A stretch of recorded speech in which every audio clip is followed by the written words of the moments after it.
Quer ter prazer? Quer ter prazer? É 50 tons de cinza? É 50 tons de cinza? Olha, eu vou me apaixonar. Olha quem vai.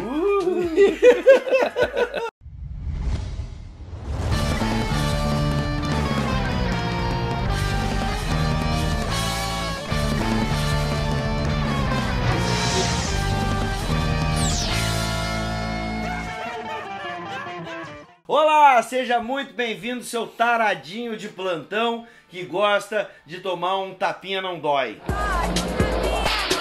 Rapaziada, o que nós vamos falar hoje, cara? É o pai deles? É o pai de todos, cara, de todos os libertinos desse universo maluco. Ordinário.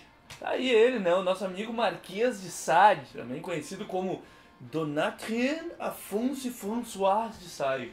Ah, o Sade é melhor. Que era, assim, a figura mais controversa do século XVIII, né, cara? Assim, um dos caras que realmente revolucionou. O século XVIII ele tem várias revoluções. Revolução Industrial, Revolução Francesa, né? E tem a Revolução do Sexo, a Revolução da Porrada, né? El Marqués de Sade disfrutaba más que nunca sus conquistas sexuales y se ganó la reputación de ser insaciable. Deu origem a uma palavra também, né? O sadismo, né? Sádico. Foi um cara que, desde muito cedo, né? Já tinha essa inclinação à libertinagem. Ele é nobre, né? Um nobre, então sabe que os nobres, né? Sim. Não tem nada que fazer. Tem muito tempo livre, vamos né? se esfregar. Ele, cedo ele foi pra guerra, ele lutou na Guerra dos 7 Anos, né? O nobre tinha que ir pra guerra. Que era quem contra quem? A Guerra dos 7 Anos é França e Áustria contra Inglaterra e Prússia, tá? Por alguns territórios comerciais. E quando ele volta dessa guerra, ele é obrigado a casar, porque nobre tem que casar cedo também, Sim. né? E ele vai casar com uma mulher chamada René. O interessante desse casamento nem é a René, que ficou com ele durante 27 anos. Foi uma esposa que aguentou. Mas o interessante desse casamento é o que veio junto com a René, que é a sogra, né? E a cunhada, a irmã dela, que era mais jovem e mais bonita, né? Algunos miembros de la familia de Sade comenzaron a verlo como a un paria que estaba manchando el nombre de la familia. O comportamento dele, desse tipo dele começou 5 meses depois do casamento. Ele se envolveu com uma prostituta e a prostituta denunciou ele, o Marquês, né? Porque dizem que durante o sexo ele obrigou ela a renegar Deus e obrigou ela a fazer algumas sacanagens com alguns objetos da igreja, assim, utilizando alguns... Ordinário! Ordinário! Ele era completamente contra as religiões, né? Ele acreditava que a natureza é má e que o cosmos todos seria uma grande câmara de tortura. Eu não vou questionar de vez em Cara, quando. ele tá muito à frente do tempo dele. A ideia dele é abrir um outro ramo da filosofia, inclusive, né? Os filósofos têm um apreço pelo Sade, porque ele viu as coisas de uma outra forma. Alguns anos depois ele vai também se meter num outro episódio, que daí ele e a mulher, a René já tava junto também, Sim. né? Foram fazer uma orgia com alguns funcionários de um castelo. O pai de uma das funcionárias se indignou e foi atrás do Marquês de Sade. Toda rímida. Deu 2 tiros no Marquês de Sade, mas ele conseguiu escapar ileso, né? Ai, que Ele delícia. adorou. Vai tomar num caneco! Depois de um tempo, ele começou a ter um caso com a cunhada. Aí a sogra, que antes livrava ele da prisão, que era uma nobre muito rica, né? Começou a perseguir ele. Sim. E com a cunhada ele vai fugir pra Itália. E ele achou que tava lá, tava salvo, né? Mas a sogra, né? Não ia deixar barato.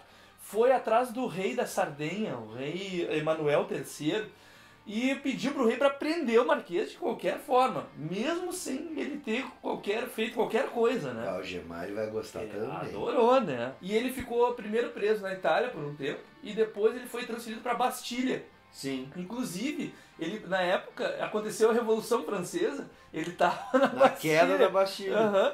E ele até já tinha escrito, a maioria das obras que ele escreveu, que ficaram para nós, ele escreveu preso. E ele pensou que ia perder, inclusive, essas obras durante a Revolução Francesa. Que eram obras, contos... Contos, assim, onde ele botava para fora toda essa imaginação dele, né? Contos eróticos. Totalmente, né? Não só erótico, como libertinagem. Ele tem livros que ele fala que do próprio Papa, né? Coloca o Papa em meio de orgias, etc.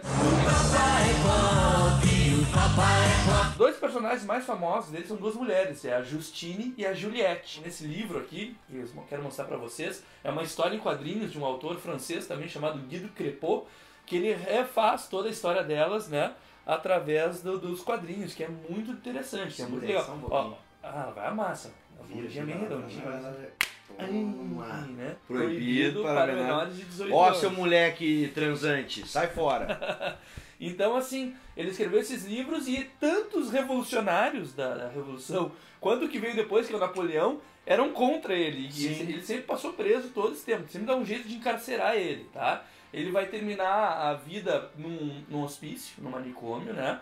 Com uma mulher e com uma amante juntos, né? E ao contrário das lendas que diz que ele tinha que escrever com sangue, com cocô, né? Ele terminou a vida bem gordo lá e escrevendo sobre as loucuras deles e por acaso esses escritos dele foram achados. Depois que ele morreu, o filho dele quis queimar tudo, né? E queimou boa parte das coisas que ele escreveu, mas um guarda achou alguns manuscritos e foi assim circulando em coleções particulares pela França e pelo mundo depois, até que lá em 1937 é que foram publicados pela vez os contos do Marquês de Sade.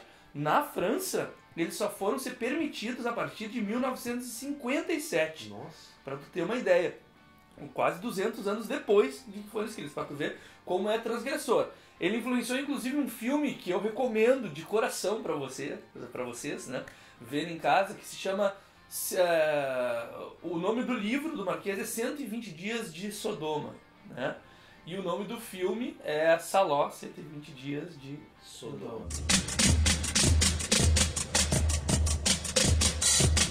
E aí, gostou, né?